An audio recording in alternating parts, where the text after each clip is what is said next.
আজকের ফটোশপ টিউটোরিয়ালে আমরা শিখব কিভাবে মূলত ছবিতে গোল্ড ইফেক্ট দেওয়া যায়। আজকের যে স্ক্রিনে ছবিটি দেখতে পাচ্ছেন এই ছবিটি মূলত পিওর গোল্ড ইফেক্ট দেওয়া আছে। আর এই পিওর গোল্ড ইফেক্ট আমরা কিভাবে ব্যবহার করব আজকের টিউটোরিয়ালটিতে আমরা এটাই শিখব। তো প্রথমে আমরা এরকম একটা ছবি ইন্টারনেট থেকে ডাউনলোড করে নেব।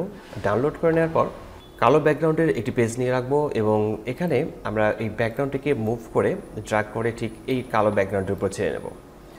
তো এখানে আমাদের ব্যাকগ্রাউন্ডটিকে আগে রিমুভ করতে হবে।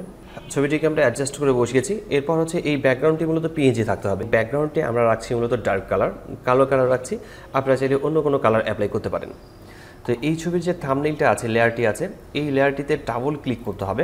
এখানে আমরা ডাবল ক্লিক করলে আমরা একটি ডায়লগ বক্স পাবো। আমরা নিচের দিকে লক্ষ্য করলে দেখতে পারবো এখানে থেকে ফিল অপাসিটি এবং নিচের দিকে চ্যানেল দেওয়া আছে। এই চ্যানেলের তিনটি কালার এখানে শো করছে, একটা হচ্ছে রেড, গ্রিন এবং হচ্ছে ব্লু। আমাদের কাজ হচ্ছে এই তিনটি কালার থেকে শুধুমাত্র ব্লু কালারের চেক মার্কটাকে এখান থেকে উঠিয়ে দেওয়া। তো আমরা যদি ব্লু কালারের চেক মার্কটাকে এখান থেকে উঠিয়ে দিই তাহলে দেখতে পাচ্ছি যে আমাদের এখান থেকে যে ছবিটি রয়েছে সেটা পিওর গোল্ড কালার ইফেক্ট চলে আসছে।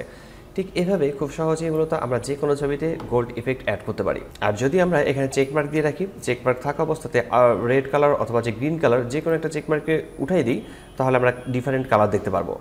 আবার এখান থেকে যদি আমরা গ্রিন কালারটিকে উঠাই দিই তাহলে ডিফারেন্ট কালার আমরা দেখতে পারবো। আবার এখান থেকে যদি আমরা দুইটি কালারকে উঠে দিই তাহলে আরও ডিফারেন্ট আমরা ইফেক্ট দেখতে পাচ্ছি। তো এখান থেকে চেকমার্কগুলোকে অ্যাড করা অথবা উঠিয়ে দিয়ে আমরা দেখতে পারেন যে আপনাদের কোন কালারটি দরকার হয়। এই গোল্ড ইফেক্টের জন্য আমরা শুধুমাত্র এই ব্লু কালারের চেকমার্কটাকে এখান থেকে উঠিয়ে দিচ্ছি, দেন আমরা ওকে লেখাতে ক্লিক করছি।